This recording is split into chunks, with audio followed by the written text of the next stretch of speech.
Hello and welcome back to the Legend of Zelda Wind Waker HD, where we may, in fact, be finished with the taking of photos. And that's how that makes me feel. So let's go talk to this guy here, see whether or not... Yeah. Yeah, you've forgotten which door, I know. Fine, I'll go look. Yeah, I'm really hoping that we're actually done now, and that I haven't forgotten anything. Or missed anything. Because it would be bad to discover at this point that, hey, we've still missed something. So, Forest Haven is complete.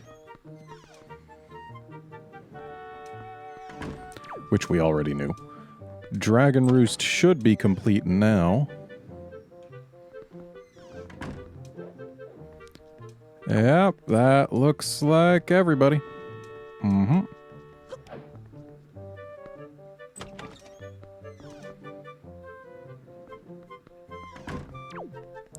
Alright, dungeon enemies should also be complete at this point.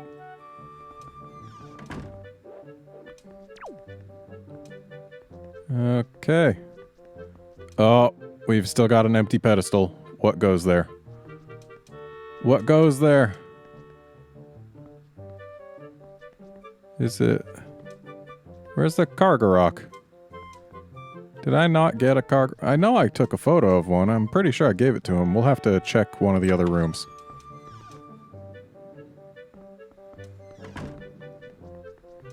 Yeah, if there's no Kargarok in here, then we know it's that.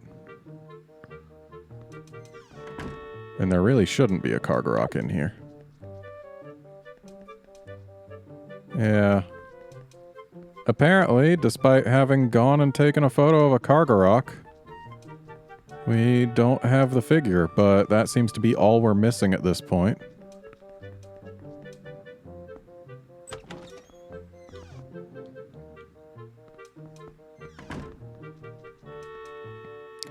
And we know we're done on Outset, we know we're done on Windfall. Oh, Kargaroks might go here in the Great Sea.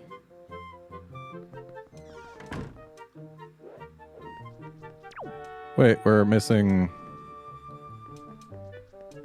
Oh, I know what the problem is. It's that we didn't change the time and talk to him and have him say, oh yeah, we're done with the request. After I got the photos of the regular fairies and the Kargarok. That's what it was. So I did in fact get those photos. I just need to get them again because I'm a dummy. Okay, so before I go and read anything, I'm going to go ahead and grab those photos, and I'll just fast forward through that, so back in a flash. Alright, here we are. I've taken the pictures, I've turned them in, and now he should have the figures for us.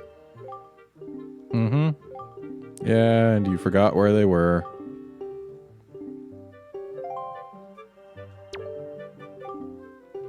Fine. And do you have anything to say now that I finished it? Fine. Alright, well... Let's just go ahead and peek in here, make sure that we did in fact get the exact last one. Yep, not seeing any empty pedestals. That's good.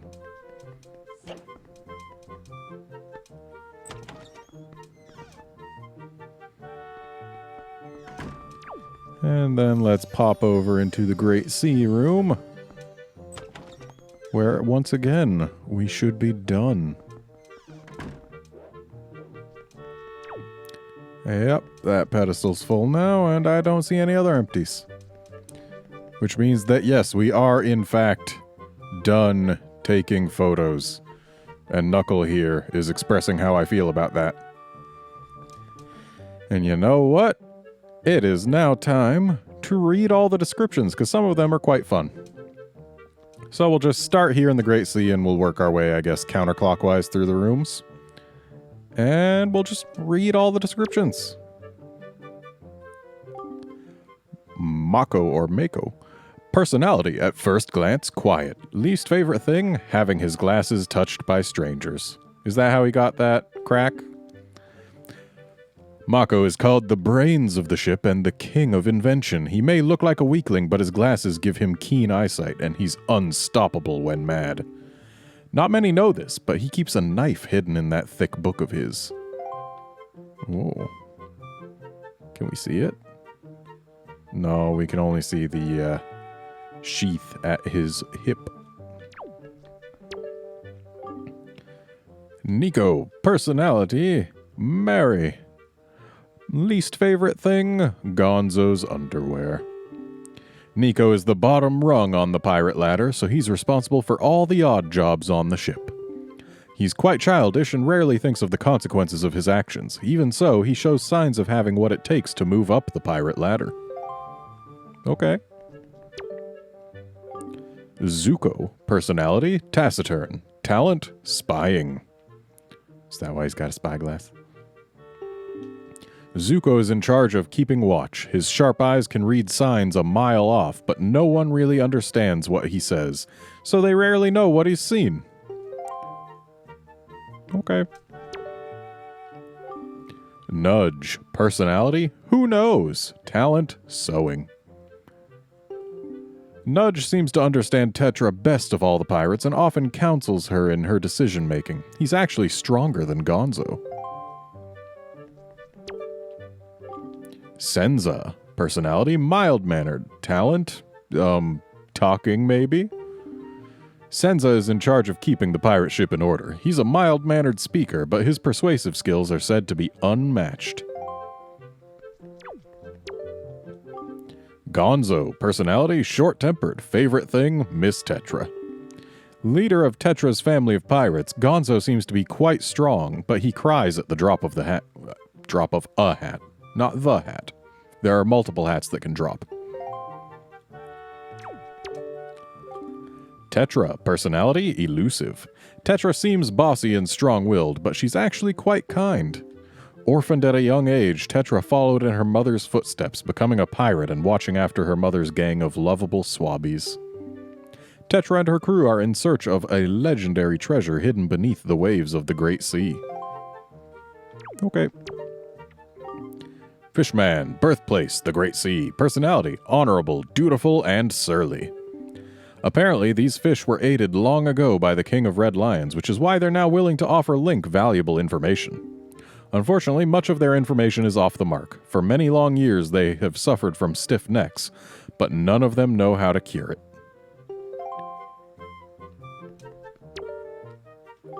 King of Hyrule. The King of Hyrule was unable to protect his kingdom from evil and left its fate up to the gods. The King of Red Lions is merely his disguise. So it's a disguise? Like he's actually... The boat is him? Not that he controls the boat or speaks through the boat. It is actually him. He disguises himself as it. That's some pretty good flotation, I guess. His full name is one that is truly fit for royalty. Daphnis no Hansen Hyrule.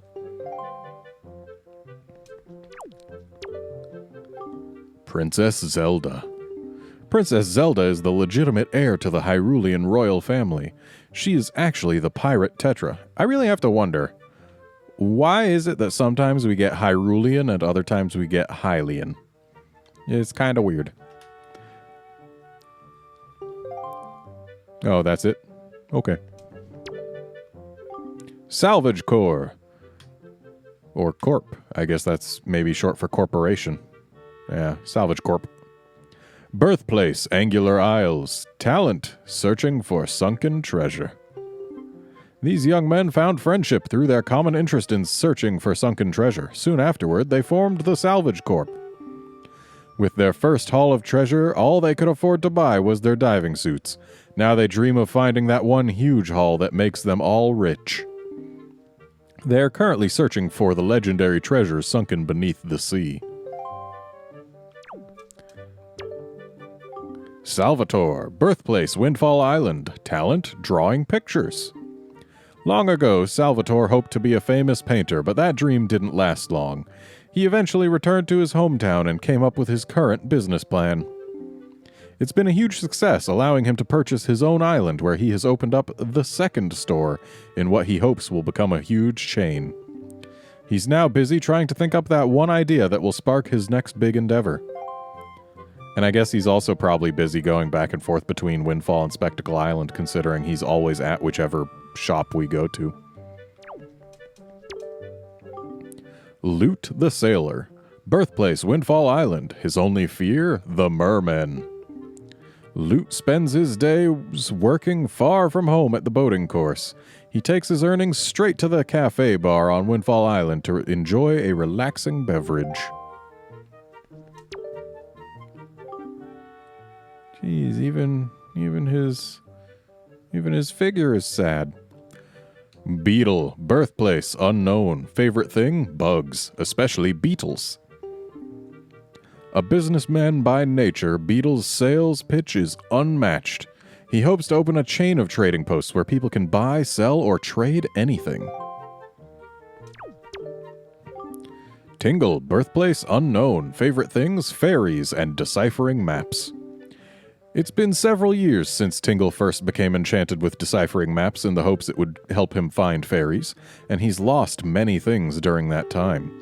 He's raising funds to begin his search for fairies, hoping to embark sometime in his 30s, while the lust of life is still upon him. At the age of 35, the pressure is on. Ankle, birthplace unknown. Favorite proverb? One may as well hang for a stolen sheep as for a stolen lamb. Since being taught how to decipher maps by his older brother Tingle, Ankle has been supporting his good-for-nothing twin brother Knuckle. The only time he feels he can truly be himself is when he's tending to the Tingle Island flower garden.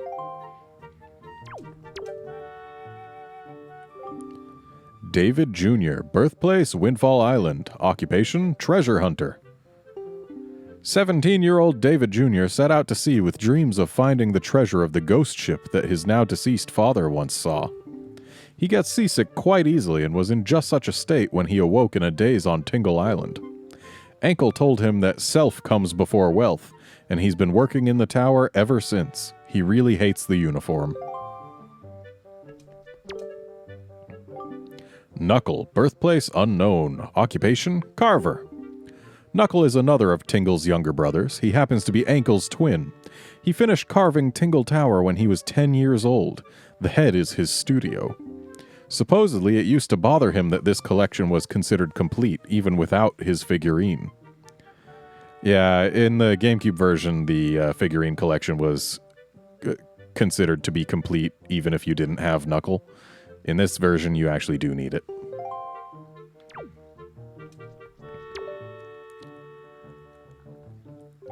Fairy, birthplace unknown. First impression, good. Fairies are the most reliable of creatures. When their master's life energy has been depleted, they immediately come to his or her aid. They can be carried in bottles. Okay, I guess that's it. Great Fairy, birthplace, Angular Isles. Talent, powering up. The 7 great fairies who are destined to aid the great hero by increasing his powers are hiding in 7 different reaches of the Great Sea. Oh, that's it. Whatever. Queen of Fairies, birthplace, Fairy Island.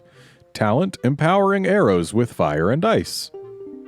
She appears to be but a child, but she is much greater and more powerful than the great fairies. She will grant Link the power to add fire and ice to his arrows. Okay.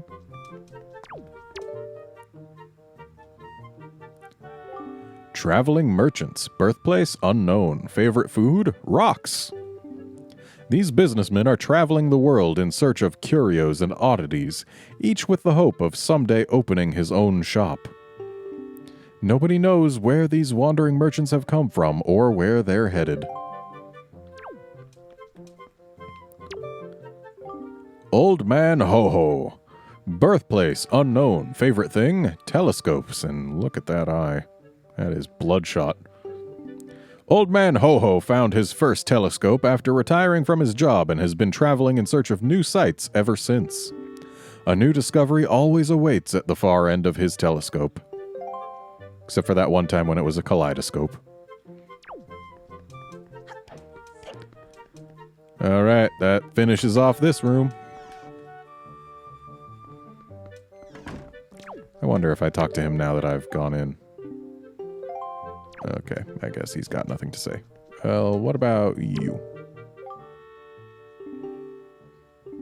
Okay, I guess he says the same stuff as always, too. So, next, let's go to Windfall. And once again, oh, I guess we can't just work our way around the room and then go down the middle, because that's not how this room's laid out. So let's start over here. Minenko. Birthplace, Windfall Island. Favorite thing, pictographs. This former beauty became famous after being dubbed Miss Windfall Island about 40 years ago. There isn't a younger woman who could take that title away. Missy, birthplace, Windfall Island. Her son, Dampa the Sailor. She's just an ordinary elderly woman. Garrickson, birthplace, Windfall Island. Personality, passionate. He is constantly thinking of someone on a faraway island. He's apparently a very passionate man, and he has a very hip sense of fashion. They call it hip because it's red overalls with a white shirt, like Mario after he gets a fire flower. Anton, birthplace, Windfall Island. Favorite activity, kickboxing. The reason his second favorite hobby is taking walks is because it keeps his legs in shape. He's had his eye on a certain young lady lately. Creeb. That's quite a name. Birthplace, Windfall Island. Least favorite proverb? Only smoke and fools love high places. This young guy's trademark is his yellow hat. He seems to have an unusual interest in the town's Ferris wheel and lighthouse. Pompey and Vera. Birthplace, Windfall Island. Hobby, gossiping. Pompey and Vera are the town's most talkative pair of ladies, and they are always spreading idle gossip. Lately, they've been obsessed with Lenzo. The shop guru, Zunari. Birthplace, a cold island. Pet phrase, dear me. Even on the hottest day of summer, Zunari can be found in his shop wearing the beloved hood that his mother made for him. He keeps a great treasure in his safe there. On a side note, he turns 40 this year and is now recruiting for a wife. The photographer, Lenzo. Birthplace, unknown. Personality, hard to grasp. Eyes, shifty. Lenzo is a famed pictographer known to all. His mysterious personality is quite popular with the ladies in town.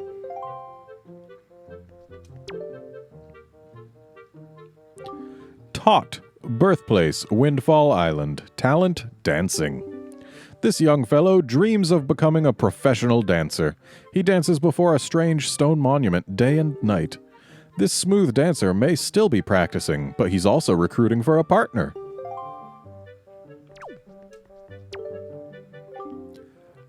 Potova and Joanna. Birthplace, Windfall Island. Nickname, the Little Tipsters. These two girls are talented at hitting on island rumors, seemingly without any tips or advice from others. Children can be really frightening sometimes.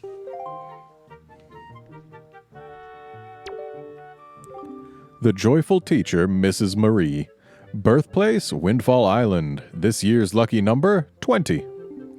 This year marks the 20th year this splendid individual has worked as Windfall's school teacher. Her hobby is collecting joy pendants. Her goal in life is to raise unique and creative students. The most unique thing she's ever created is her own hairstyle.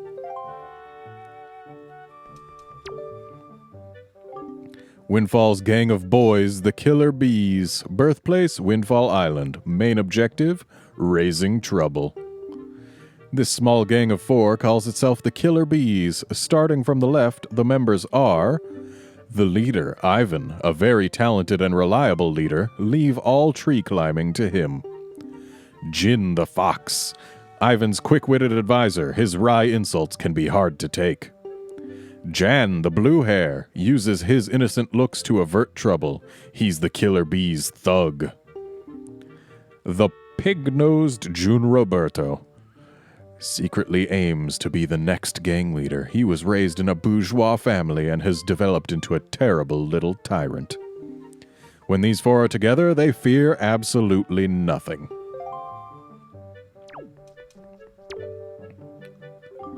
Maggie's father. Birthplace, Windfall Island. Personality, not particularly good.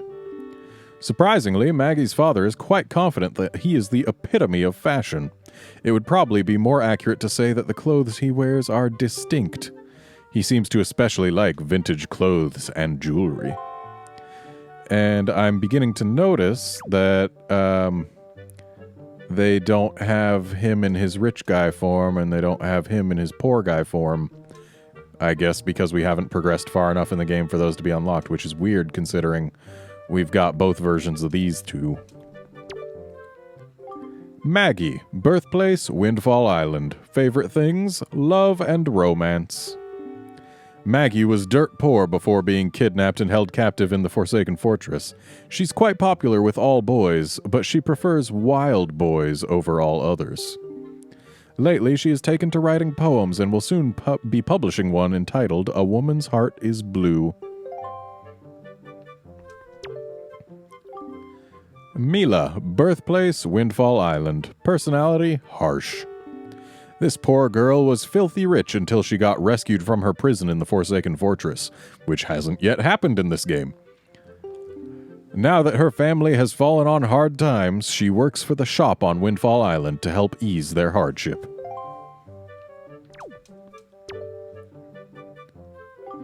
Mila's father. Birthplace, Windfall Island. Favorite thing, money. His hobby was once collecting expensive vases, but unfortunately they were the kind of vase one wants to break as soon as one catches sight of them. Those who did and were forced to compensate him for his loss were said to regret it afterward.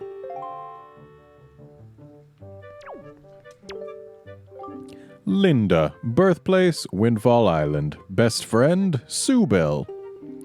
Lately, her childhood friend, the delicate Camo, has become smitten with her, but she's apparently completely oblivious to his feelings.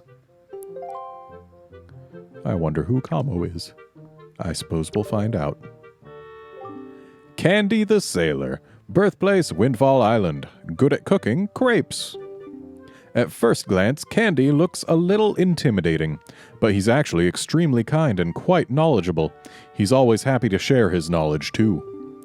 He's energetic and sort of a scamp for a 17-year-old. That's 17? Wow. Dampa the Sailor. Birthplace, Windfall Island. Favorite animal? Pigs. Dampa recently got some pet pigs, and now they're all he can think about. He really confirms the old adage about pets and their owners.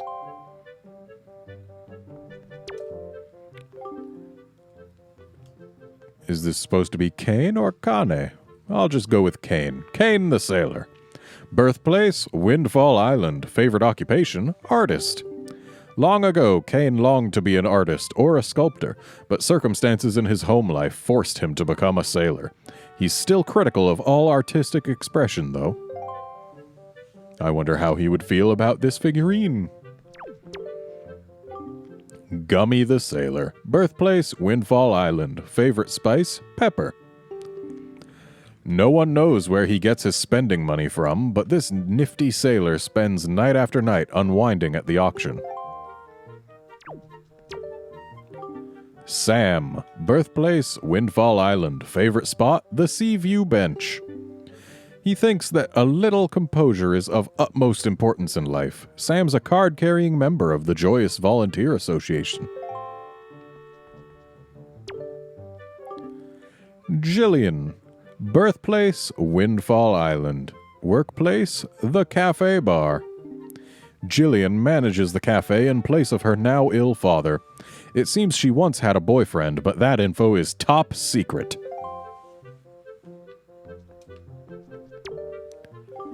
Gossick. Birthplace, Windfall Island. Personality, not brave. There isn't much to say about Gossick. Okay. Bomb Master Cannon. Birthplace, Windfall Island. Mood, shifts violently. Look at that face.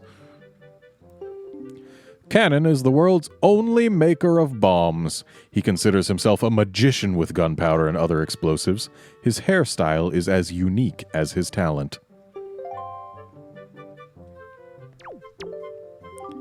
The Potion Master, Doc Bandom. Birthplace, Windfall Island. Favorite food, chew jelly. Nose, enormous. Doc Bandom spends his days researching choo-choos in his potion shop. He visits Pawprint Island now and then to collect the chew jelly he uses to make his potions. He considers himself a potion artist, and like an artist, he's quite whimsical. Ah, Camo. This is who he is. Birthplace, Windfall Island. Years with no girlfriend, 18. Ever the romantic, Camo loves to gaze at the night sky. He and his dear friend Linda were once classmates at Mrs. Marie's school. And thus concludes our tour of Windfall's peoples.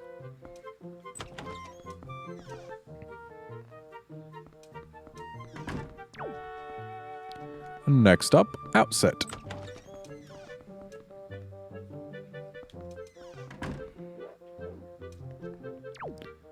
Alright, we'll just go around here. I'll start over here. Zill, birthplace, Outset Island. Talent, sniffling. Zill is a hyper-inquisitive young boy who speaks his thoughts as soon as they come to mind. He can often strike a nerve without realizing it.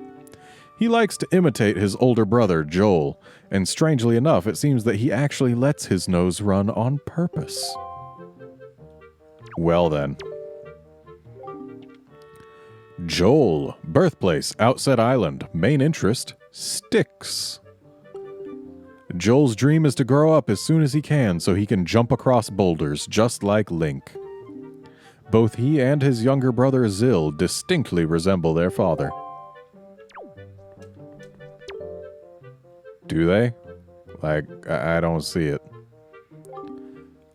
Abe. Or is it supposed to be Abe? I'll just go Abe. Birthplace, Outset Island. Greatest treasure, his family. Abe is a family man who takes good care of his wife and 2 kids. In his younger days, his dashing good looks and baritone voice made him quite the ladies' man. Then one day, he was instantly smitten by a woman named Rose. Even though he was consistently rebuffed, he persisted and finally convinced Rose to marry him. Rose, birthplace, Outset Island. Favorite thing, animals. The mother of Joel and Zill, Rose is a woman of refreshingly simple tastes. But she's a demanding mother. She has the bad habit of trying to laugh her way out of lies.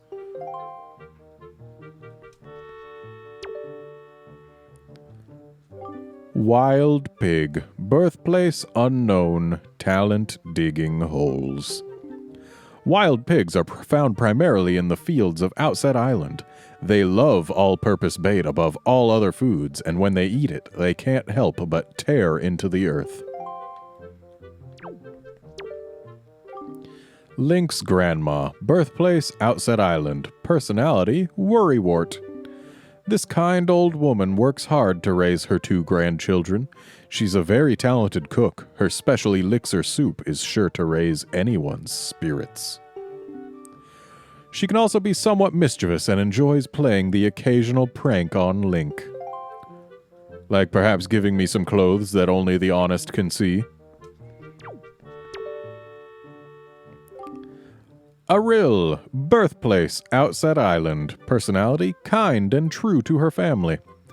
And yeah, here we're missing the Ariel in her pirate getup, which is weird considering in this run we actually get to see her in that from the get-go. Link's energetic younger sister is adored by all who meet her. Her current goal is to learn how to fetch water so she can help out her grandmother. Her most treasured belonging is a telescope bearing a drawing of a seagull. Seagull, birthplace unknown, talent flying. Seagulls soar freely over the great sea.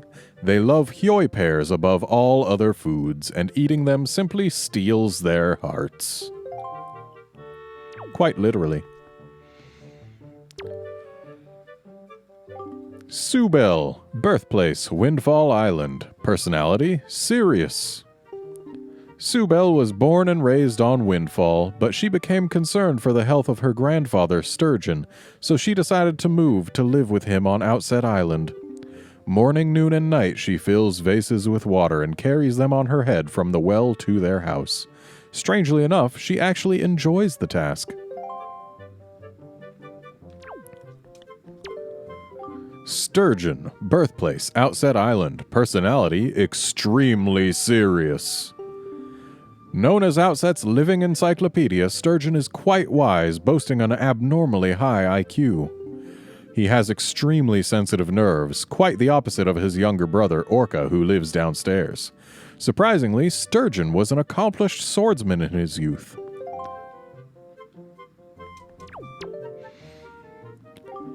Orca, birthplace, Outset Island. Talent, swordplay, despite using a spear. In his younger days, Orca had hoped to be a swordsman, but he suffered a serious injury that ended that dream. He soon returned to Outset and became a fisherman. On a ledge on one wall of his house is a memento from his days of training with a blade. Orca is a lifelong bachelor. Jaboon, birthplace, Great Fish Isle. Water spirit. Jaboon can only speak Hylian, so hardly anyone understands a word he says. Well then, we would understand if we went that far. At least on this run. Mesa, birthplace, Outset Island. Personality, slacker. Mesa performs his chores at very much his own pace. His vegetable patch is always full of weeds, and he spends most of the year trying to clear it out. He's surprisingly timid and often can't fall asleep at night. He's currently looking for a wife. And lastly, Crab. Birthplace unknown. Talent, crab walking. These creatures are crabs, plain and simple. And I always call them rupee crabs, because if you hit them, they give you rupees. And thus ends our tour of Outset's denizens. So actually, it looks like next we've got the 2 enemy places, so I think we're going to go to the last 2 friendly places first. Just get all the nice characters out of the way. Alright, looks like we can mostly go around here, so let's do that. Kogoli, birthplace, Dragon Roost Island. He always seems to be worrying about the state of the island, but no one has ever seen him working to improve it.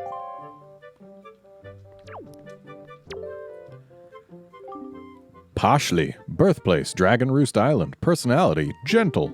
For reasons unknown, Pashli's always busy. Sket and Akut, birthplace, Dragon Roost Island. Occupation, the Chieftain's Guards. Sket and Akut are said to be the number 1 and number 2 Ritos when it comes to talent and strength, which is why they are the Chieftain's Guards. The reason they get along so well is because they are childhood friends. Their style of speech can be considered somewhat antiquated. Also, they look identical.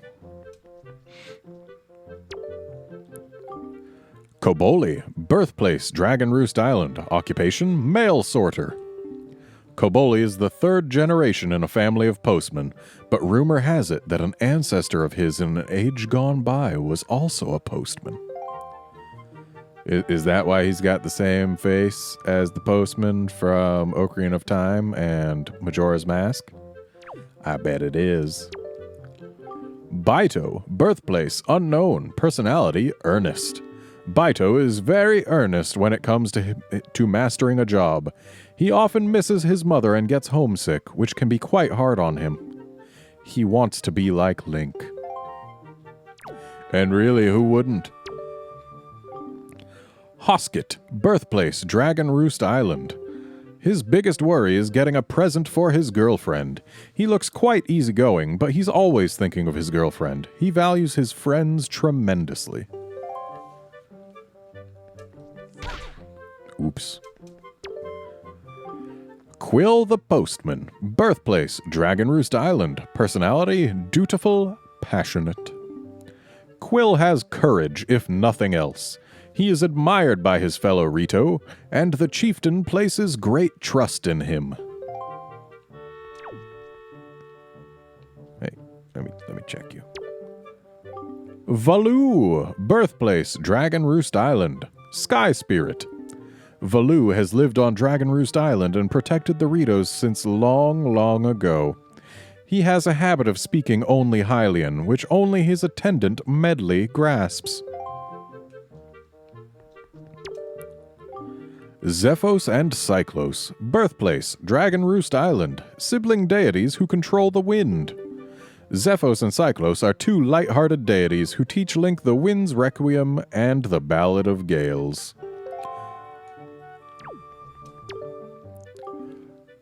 Ilari, birthplace, Dragon Roost Island, occupation, Windfall Island postman. Ilari is quite kind as long as he's composed, but when things don't go well, he quickly grows impatient and can get rough with his speech. He apparently has a hard time remembering people's faces. Namali, birthplace, Dragon Roost Island, personality, worrisome. Namali doesn't really have any distinct characteristics per se. Basht and Bisht, birthplace, Dragon Roost Island, occupation, island police. Being extremely honest and sincere Ritos, they were chosen to be the island's police force. When you talk to them, they speak frankly about events on the island. Obli, birthplace, Windfall Island, hobby, dressing up. Obli has such an unhealthy obsession with the Ritos that he's begun dressing as a Rito and running the famed Birdman contest. He's the older of the laudable brothers who host the contest. So yeah, he's not even really a Rito. He's a liar is what he is. And thus so is Willy. Birthplace, Windfall Island, hobby, dressing up. Willy used to be a very average carpenter on Windfall. He so longed to soar the skies that he began dressing as a Rito. He's the younger of a laudable pair of siblings. And that also begs the question of whether or not he actually had flown as far as we did. Medley, birthplace, Dragon Roost Island, personality, serious and sincere. Medley is Valoo's attendant, and as such, puts incredible effort into everything she does. Even so, there are times when she seems to be spinning her wheels. Her greatest treasure is the harp that she carries on her back. Laruto, birthplace, Zora's domain. Long, long ago, the Zora sage Laruto offered up her prayers in the Earth Temple so that the Master Sword would continue to house the power to repel evil. Komali, birthplace, Dragon Roost Island. Personality, Mama's boy. Komali had very little confidence in himself and thus closed himself off from the world outside his tribe's eyrie. With just a little help from Link, though, he has regained his confidence and has at last begun to show signs of being a confident and mature Rito adult. The Rito Chieftain, birthplace, Dragon Roost Island, head of the Rito tribe. The chieftain is a very gifted leader who is adored by his people. Due to his position, he must be strict with his relations, but as with any father, he worries about his son. And thus we are done here in Dragon Roost.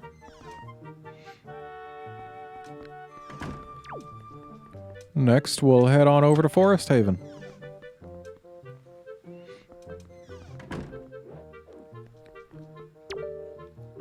Makar, birthplace, the Forest Haven, personality, frivolous.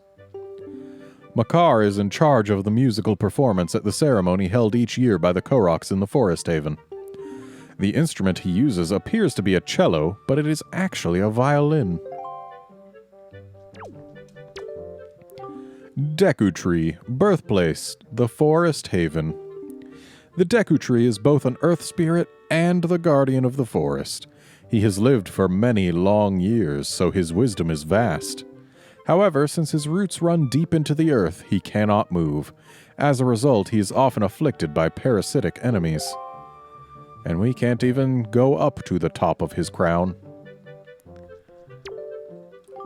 Fado, birthplace, Kokiri Forest. Personality, somewhat saucy. Long, long ago, the Kokiri sage, Fado, offered up his prayers in the Wind Temple so that the Master Sword would continue to house the power to repel evil. Elma, birthplace, the Forest Haven, one of the Korok forest spirits. After the annual ceremony in the Forest Haven, Elma flies off to a distant part of the world to sow tree seeds and raise new patches of forest. He is responsible for the forest on an island 5 squares west and 1 square north of the Forest Haven. Hollow, birthplace, the Forest Haven, one of the Korok forest spirits. Even after the Korok ceremony, Hollow remains in the Forest Haven researching potion making. He'll make a potion that replenishes both life energy and magic power, if you bring him Bokobaba seeds. Anjala Manjala Chowe!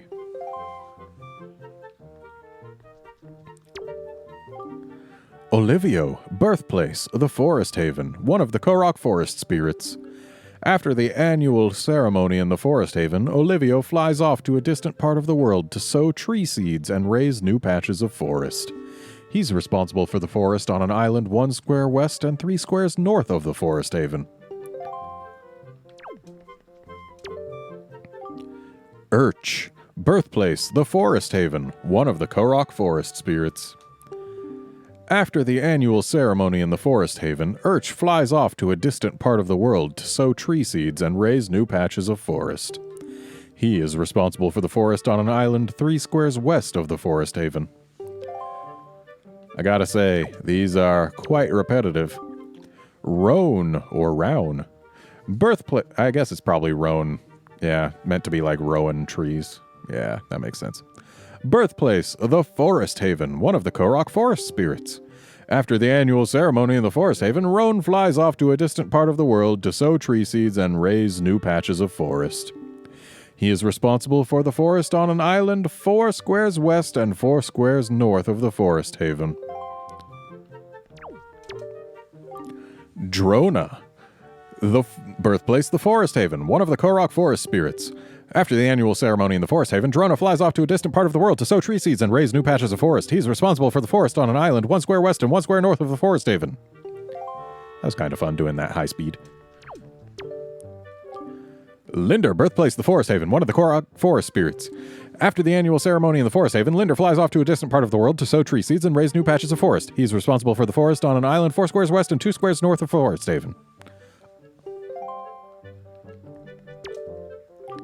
Aldo, birthplace, the Forest Haven, one of the Korok forest spirits.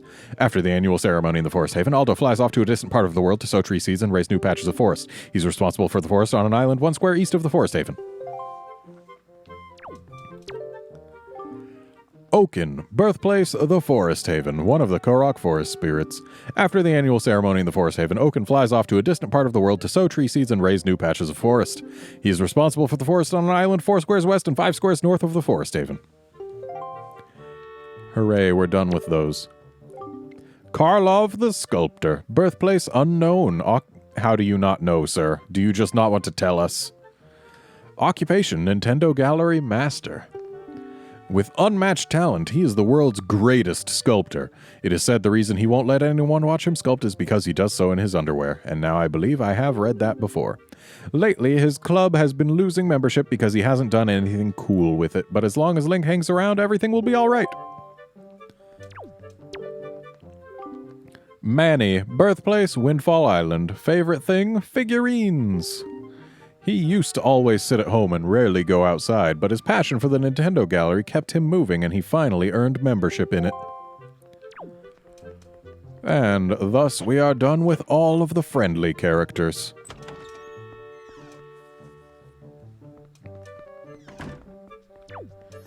So let's head over here to the dungeon.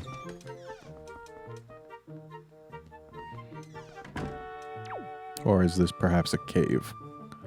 Either way. Floor Master, Habitat Forsaken Fortress. Personality, surprisingly lonely. These creatures use their long hands to grab their victims, which they then yank into another room. They occasionally grab nearby vases and throw them. Magtail, Habitat Dragon Roost Cavern. Weakness, water.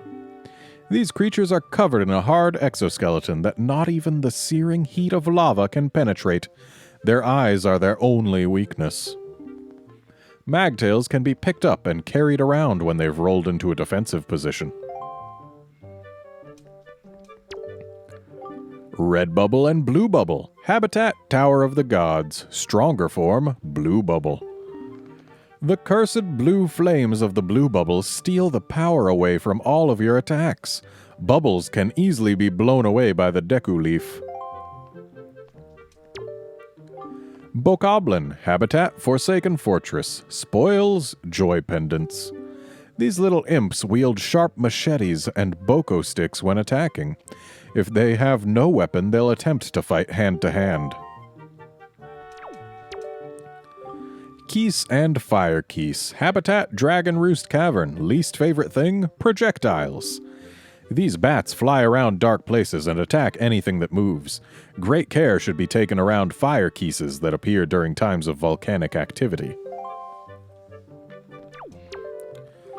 Rat. Habitat Forsaken Fortress. Favorite food? All-purpose bait. These creatures attack spontaneously and attempt to steal rupees. The ones that carry bombs around are apparently known as bomb chews. Boko Baba, Habitat Forbidden Woods. Spoils, Boko Baba seeds.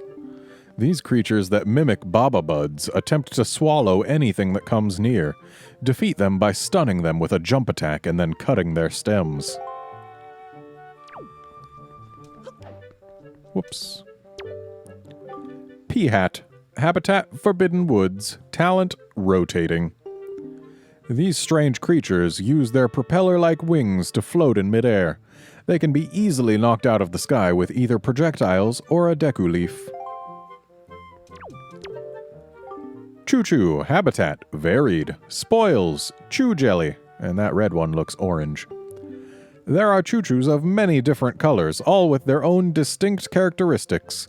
In general, they are most susceptible to projectile weapons. Mini-Blin, Habitat Forsaken Fortress. Talent, Herd Movements. These little beasts are quick and agile. They scurry along walls and gather in great numbers. You should deal with them individually so they don't surround you.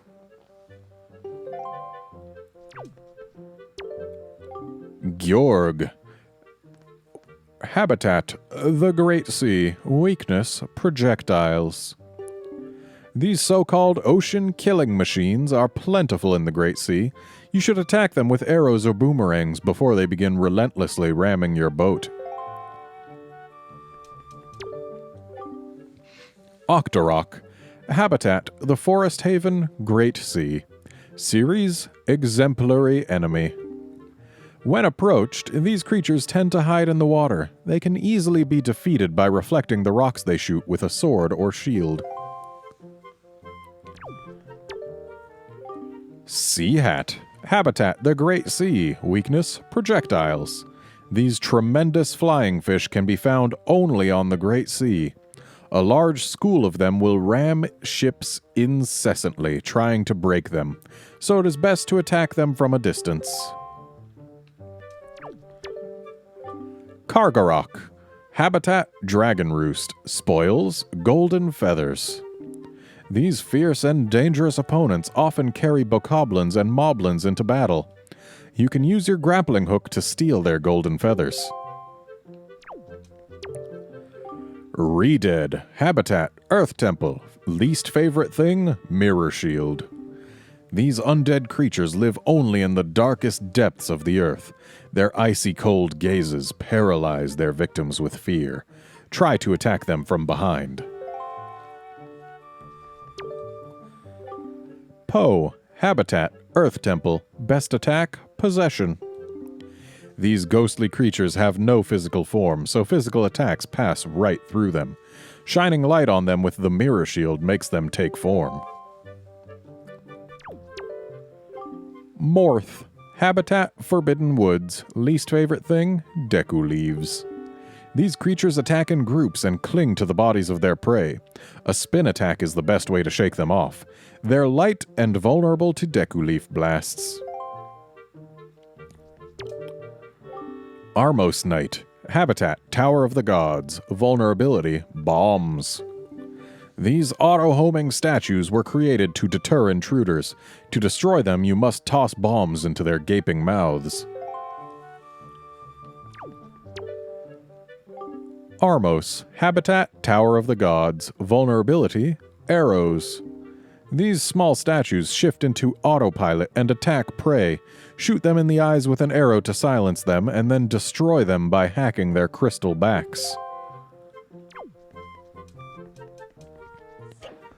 And now we've only got one more room.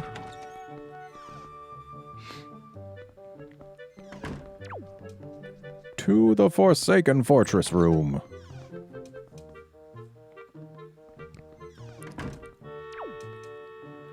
So let's start over here on the left. Darknut, habitat, Tower of the Gods, spoils, Knight's Crest. These mighty knights are protected by heavy-duty armor. Rather than attacking from the front, it might be best to slip around behind them and cut their armor off. Because, yeah, they just got those straps holding it there. Darknut, habitat, Earth Temple, spoil, Knight's Crest. These knights are well protected by their round bucklers and mighty armor. If you use a parry attack to jump up and knock off their helmets, it'll spell their doom. Will it? Because I've seen them survive that a lot, and you can't exactly specifically target their heads. Well, I guess you can shoot them with arrows, and the grappling hook goes for their heads, so yeah, I guess so. Mighty Darknut, habitat, Hyrule Castle, spoil, Knight's Crest. These are Darknut captains. Some wear capes that must be burned or cut off before their armor straps can be cut.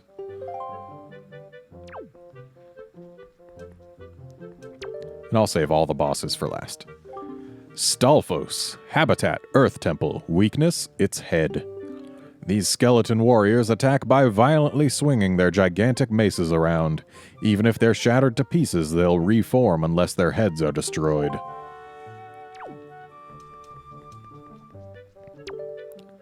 Moblin, habitat, Forsaken Fortress, spoils, skull necklaces. These mighty enemies swing their long spears with the greatest of ease. They've knocked Link around with that attack countless times. Phantom Ganon, habitat, Forsaken Fortress, effective weapons, light arrows, Master Sword. This is a phantom that Ganondorf created in his own likeness. Use your sword to knock back the balls of magic that he hurls, then attack him when he's stunned. Actually, you can also use empty bottles to deflect his magic attacks. I like how his left arm and his right foot are all skeletonized. It's kind of neat. And now let's go here. Wizrobe, habitat, Tower of the Gods. Magic, fire, and summons. These mighty mages are adept at wielding flame and summoning other creatures to their aid. The only way to defeat them is to try to predict their movements and attack them during the brief moments that they assume physical form. Wizrobe, habitat, Wind Temple. Magic, summons. These high-level mages use the magic of summoning to aid them in battle. They are the only Wizrobes that can summon other Wizrobes, which makes them formidable.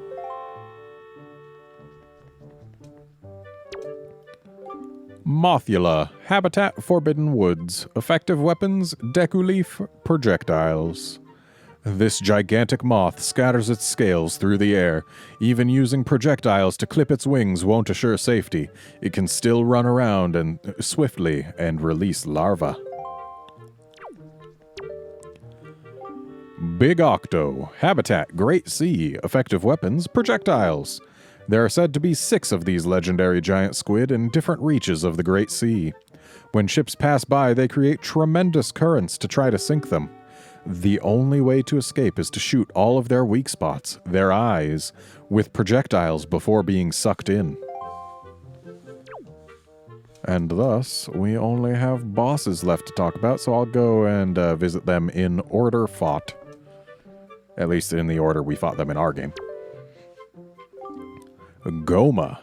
Habitat, Dragon Roost Island. Effective weapon, grappling hook.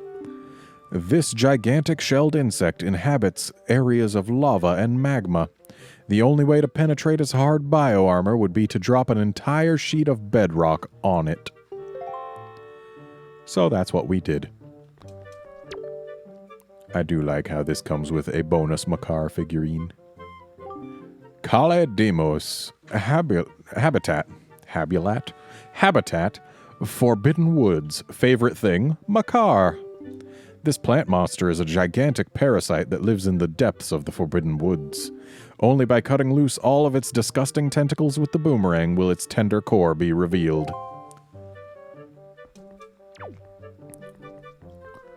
And then we head over here. Godan, the Great Arbiter. Habitat, Tower of the Gods. Effective weapon, arrows. This monstrous machine was created by the gods as a trial for the great hero. You can drop it to the ground only by piercing its hands and face with arrows. Once it has fallen, you can defeat it by immediately tossing a bomb inside it. Oddly enough, arrows occasionally drop from its nostrils. And then next we fought... before Jalhalla we fought this bird. The monstrous Helmarok King. Habitat, Forsaken Fortress. Master, Ganondorf. The Helmarok King is a monstrous bird that has been fitted with a mighty steel mask. Once the mask has been split with a hammer, its tender beak will be revealed. Then we fought Jalhalla. Jalhalla, Protector of the Seal. Habitat, Earth Temple. Underlings, Pose. This gigantic ghost rules over all Pose. After reflecting light onto it with the mirror shield, you can lift it and throw it around. And then we fought Mulgera, Protector of the Seal.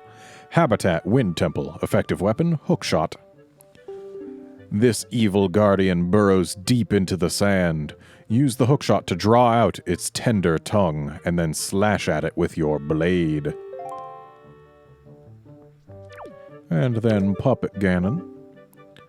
Habitat, Ganon's Castle. Effective weapon, light arrows.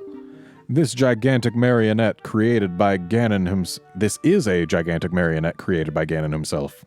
It transforms into 3 different shapes, but all are vulnerable to rays of light. Rather than shooting randomly at it, try to deduce when it can be easily targeted, and then take advantage of your chance. And lastly, we've got the King of Evil himself. Ganondorf, Base of Operations, Ganon's Castle.